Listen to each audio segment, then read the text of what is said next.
nakipagkita si VP Sara sa isang ambassador ng China. At bakit siya nakipag-meet? Kasama din po si Baste. May nagbanggit sa akin ito eh. Ang mga Duterte daw ang parang makabagong royalty ng Pilipinas. Which is, hindi naman, pwedeng totoo. Parang sila na ngayong kinikilalang apelyedo sa Pilipinas, no? Dahil din po ito sa performance ng mga Duterte, hindi lang sa Davao, kundi ng dating Pangulong pinalitan ni Papshi. Ay, kumusta naman ang apelyedong Marcos? Considered royalty pa rin ba? Papshi, hello. Parang ang apelyedong Marcos parang nasisira dahil sa iyo when it comes to public service. Kasi ang Duterte lang ang may track record na maganda when it comes to public service in Philippine politics. Musta naman ang Marcos?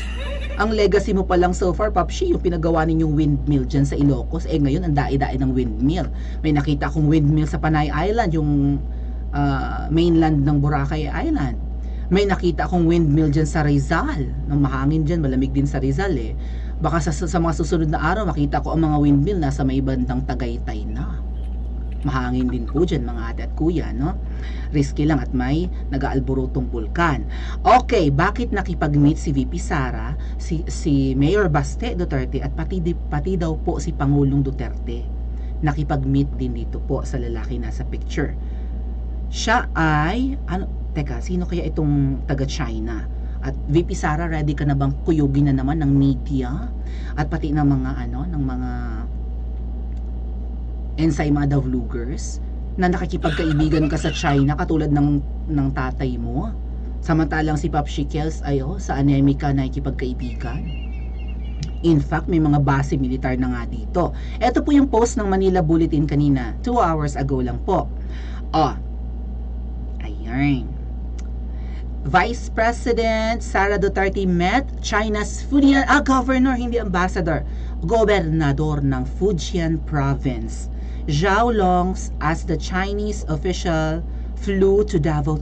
Pumunta sa Davao. Pati nga pala si Papshi pumunta rin sa Davao. Papshi, hindi ka ba nakipag-shake hands man lang sa gobernador ng Fujian, China? Nandiyan ka na rin sa Davao kanina eh. Huwag mo sabing inisnab mo to. So ayan, nakipag-usap si VP Sara. Pareho lang din ang damit na suot ni VP Sara sa kanilang lakad kanina ni Papshi. Mamaya natin pag-usapan yung pati si Papshi ay pumunta sa Davao City. Di ba? Ayan, pinagtatawanan no, ang dami tumatawa. Durian versus West Philippine Sea. Ay, nilalait ang durian ng Davao kasi po ang nag-export na lang yata ngayon sa China na lugar sa Pilipinas ay Davao at durian nga po yan. Mahilig pala sa mga durian ang mga incheck, no? Pati Singapore yata mahilig din sa sa mga nasa Singapore. Ayan, si Aisha Parocha. Mahilig yata sila sa durian. In fact, may building yata po dyan sa Singapore na ang design ay parang durian na nakataob na ganun, no? Hopefully makapasyal sa Singapore. Basahin natin yung walita. Ito. Yan. Ay! Huwag kang ganyan, Jai! Kanina pa yung nangyayari. Kakaiba talaga. Baka maputol ang live natin. Total, kaunti ang likers. Sige, okay lang. Napupuyat ang Manchapesa. Ngalay na, ngalay na, Tapos nagte-twinkle-twinkle. Kanina ko pa yung napapansin, no? May, ano ba to? Parang may mahi kasi, si Palaka na nakita ko sa aking kusina. Mag-like kayo dyan. Sara meets Chinese governor. Mayos ka, Ginoo ko. Talagang may sabotahe. They also, what the heck? Wow! Anong nagaganap sa buhay? Nagblankining. Holy crapining. May viruses. Burn a kiss. Teka lang ha. Iba talaga ang nagaganap. Vice President, inamoy-amoy. Ano yan? Ay, sabotahing magaling mga ate at kuya, no? Sige. They discussed the successful exploration of durian to China. Yun pala yun. Exploration tuloy. Exportation. Ano ang ine-export ng Maynila sa China? Ano ang ine-export ng Luzon? Ano ang ine-export ng isang agricultural province na Ilocos sa China? Mabuti pa ang Davao. Mabuti pa ang Mindanao. 'Di ba? Hindi katulad ng Kamaynilaan na and Katagalugan na kung saan nandito nga ang palasyo. Pero import ng import. Import, bili ng bili. Akala mo may pambili, akala mo mayaman. Mabuti pa si VP Sara nagbebenta. Ano mas maganda? I-comment nyo sa comment section. Bili tayo ng bili o nagbebenta tayo? Yung umaangkat tayo o nag-e-export tayo? Saan ang mas maganda? Anong mas maganda? Yung gumagastos o kumikita? Diba? Papshi, Vice President mo na nga, Ang galing ng mga ginagawa for Davao. For sure, kumikita ang Davao sa pag-export, di ba? Pandagdag yan sa ekonomiya ng Pilipinas, pandagdag sa kinikita ng mga nagtatrabaho sa durian. Bakit kaya Papshi, hindi mo pahigain yung palaka diyan sa Malacanang? Pahigain mo dun sa patihayain mo yung palaka diyan sa Malacanang, doon sa Davao, sa taniman ng durian. Humilata ng bonggang-bongga daw yung palaka, humiga doon sa ilalim ng mga puno ng durian para masaya. Kailangan tingnan niyo yung mga durian, masid-masid siya dun sa baba, di ba? Mas magsasaya ang Pilipinas kapag Papshi yung palaka sa Malacanang ay pahihigain mo doon. Tapos, di ba? Balay mo balang araw makasigaw ko ng kalayaan. Yes, malaya na si Papshi sa palaka, mga ate at kuya. Ay, mag-like kayo dyan. Ang negosasyon dito ay nagsimula din sa ilalim ng aking administrasyon, taray bilang mayor sa tulong ng kuning-kuning Consulate General of the People's Republic of China in Davao. Along with her brother, ayan si Baste, Mayor Davao City Mayor Sebastian Duterte expressed her gratitude to the Chinese governor for the good news he brought. Namimili. Okay, mamimili talaga sila ng durian, mataba kasi ang lupa ng Mindanao. Hindi ko alam kung bakit hindi nag-grow yung nasaan na yung iba. Yun na yun. Bitin na, sandali. Hindi ko alam kung bakit hindi nag-grow ang durian sa ibang lugar sa Pilipinas. Meron na bang nakapag-propagate or nakapagparami ng durian plantation sa ibang lugar sa Pilipinas other than Mindanao? Durian versus West Philippines Sea. Ano ibig sabihin nila nito? Ang kapalit, inuuna ang durian kaysa West Philippine Sea? Ano ba? Hoy, mga abnoy! Ewan ko ba, kung dapat confidential din yan. Di nyo pinakita talent mo yan, Fiona. Ang tawag kay VP Sara ay Fiona. Ang Fiona ay yung si Jover Lario. Ang ganda-ganda ni VP Sara kumpara kay Jover Lario. Dapat confidential daw, wag daw ipakita. Talagang binabati ko sila si VP Sara pagdating sa sa confidential funds. Sino ba ang nagbigay ng confidential funds? At sino ba ang, di ba? At ano ba ang nakalagay sa saligang batas natin? Kailangan gastusin yun kaagad. Kapag hindi ginastos, babalik yun sa treasury natin.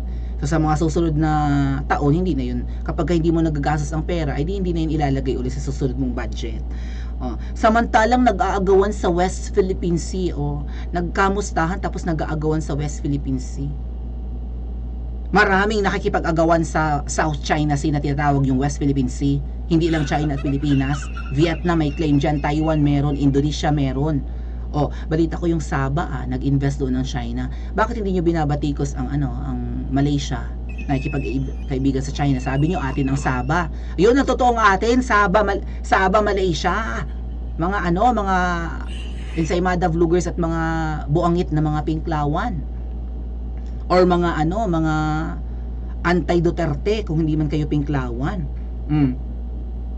All the way from China, pumunta lang ng Davao para mag-attend ng workshop on how to spend, 'di ba? pumunta daw sa Davao para turuan kung paano gastusin ng 25 million in 11 days.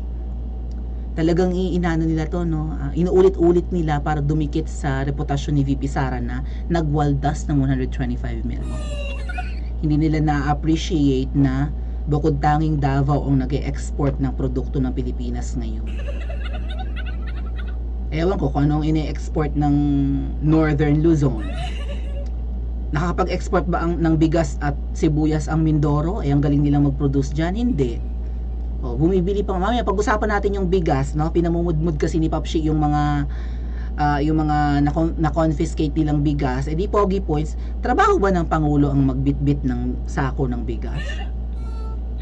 At mag-abot sa taong bayan? Hindi ba trabaho ng mga sundalo yan? Or BBDSWD? Tapos si Papshi, pogi points nagbibitbit ng bigas. Papshi, hindi ka busy, puro ka pa pogi. Wala ka bang lakarin, Papshi, na katulad ng kay VP Sara? Pati si Tati Digong po nakipag-usap dito Hindi lang nakuha ng picture, and let me just check kung na-ready ko yung hold on. Picture ni wala kasi sa picture si Pangulong Duterte andali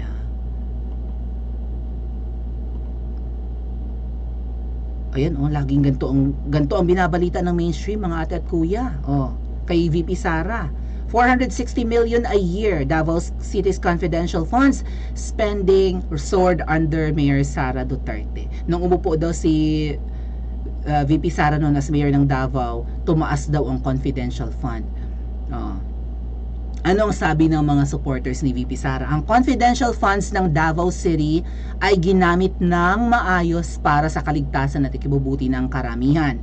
Ang Davao City ay nanatiling isa sa mga pinakaligtas na lugar sa bansa. So, ibig sabihin, effective ang paggamit ng confidential funds ni VP Sara. Diba? Sa Maynila, ligtas. Sa Katagalugan, ligtas. Sa Kabisayaan, ligtas. Bukod sa maraming wakwak dyan, marami rin dyang mga jodiktiba, mga drug lords. Sa Davao City, napaka-peaceful. And then dahil nga sa pagiging peaceful ng Davao, di ba, nung bago yata, nung nakaupo yata si Tati Digong, meron doon nagpasabog sa kanilang plaza, di ba? Kasi sinisiraan po talaga ang Davao. Pero ang mga taga roon, ayan, maririnig yung sinasabi, walang mga progresibong party list at makakaliwang grupo ang natira sa lungsod at patuloy itong naging mapayapa sa pamamagitan ng mga anti-terror campaign na pangunahan ng LGU or Local Government Unit ng Davao. What about sa Kabikulan?